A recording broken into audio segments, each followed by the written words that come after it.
In 2015, the newly elected Liberal government launched the Syrian Refugee Resettlement Initiative to fulfill their campaign promise to resettle 50,000 Syrian refugees before the close of the year. There were many things that were unprecedented with the Syrian initiative. Many of you are familiar with them. The outpouring of Canadian support, the number of volunteers, of donations, the number of private sponsors eager to bring a refugee family to Canada, and the sheer number of refugees that were resettled in such a short period of time. I'm conducting my research in Calgary, and we have welcomed approximately 2,000 Syrian refugees. In Calgary, one of the examples of this outpouring of support took the form of bicycles. Every Syrian child in Calgary received a bike. These were bikes donated by Calgarians, fixed up by Calgarians, and distributed to each Syrian child along with a helmet. In Calgary, the stories of these bikes have followed the refugees. For many Calgarians, it's a story about how generous and welcoming we are as a community. For other Calgary residents, perhaps those with an immigration or refugee background of their own, it was a story about unequal treatment for a group who were treated as somewhat exceptional. The trip of Trudeau to the airport with the winter coats, for example. For Syrians themselves, we can assume that the bicycles were appreciated. But the joy that stems from a child with a new bike quickly collided with Canadian expectations for how those bikes should be treated and appropriately used. My research explores the settlement experiences of Syrian refugees living in a spatially concentrated area in one neighborhood in one city in Canada. I'm interested in how this influx of refugees is changing dynamics of neighborhood life, as well as how the neighborhood is shaping the experiences of these families.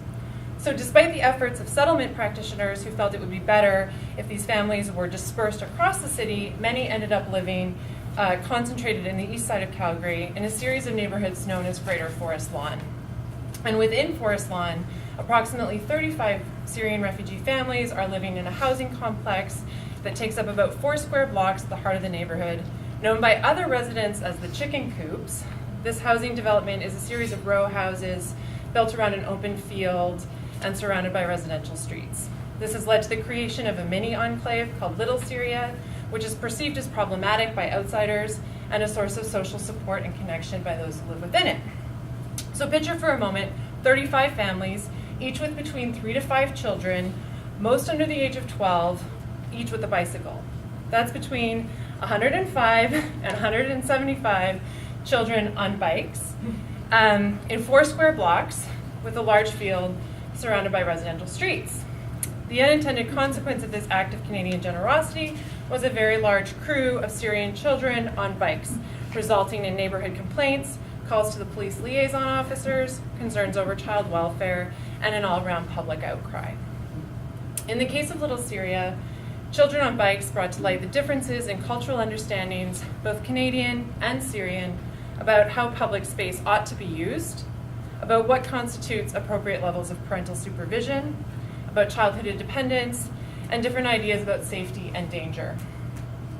For me, the story of the bikes provides a way of thinking about the expectations that shape how differently positioned people, often all living together in one space, think about processes of integration and settlement and community and belonging. So different expectations are also shaping other aspects of life for Syrian refugees as well. And this is played out in Calgary in relation to the creation of a Little Syria in the heart of what is perceived to be a bad neighborhood. In the Calgary urban imagination, Forest Lawn is perceived as a place of crime, of drug use, of poverty, poor rental accommodation, and bad schools. Spatial concentrations of ethnic communities are also often seen as problematic, driven by concerns about parallel societies and the creation of an ethnic underclass. And in Calgary, these fears have been compounded by the location of this mini enclave in the area of the city that is already viewed as problematic. So this is the perception of Little Syria by many service providers and private sponsors, as well as some Syrian refugees who live outside the community. But for those who live in Little Syria in Forest Lawn, their perceptions are quite different. For the people I've met, they find safety and security living among other Syrians. Many of the women have had babies since their arrival in Canada, and the other women in the community are a source of social support. They like that their neighborhood is walkable and that they are close to the amenities that they feel they need, schools for their children, a link class nearby for them and their husbands, 2 Arabic grocery stores, and a no-frills. Somewhat ironically, and to the frustration of those who work with this community, Syrian families who live in other locations in Calgary have moved to Forest Lawn from other so-called better neighborhoods. I've also interviewed Syrians that left Vancouver and the Daffodils and Quebec to move to Little Syria in Forest Lawn.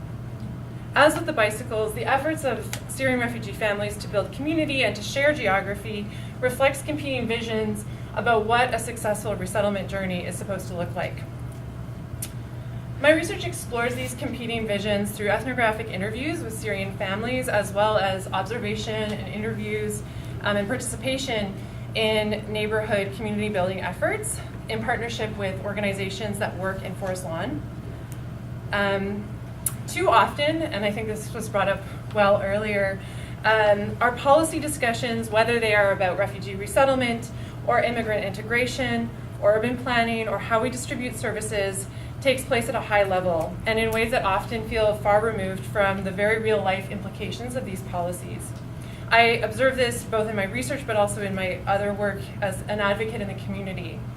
And as a researcher, I feel that I have a responsibility to explore the way that our policies are actually lived and experienced at the community level. So my hope with this research is to unpack and bring to light the ways in which people whose lives are shaped by policy actually make and remake their lives in community and in relation to one another. Thank you.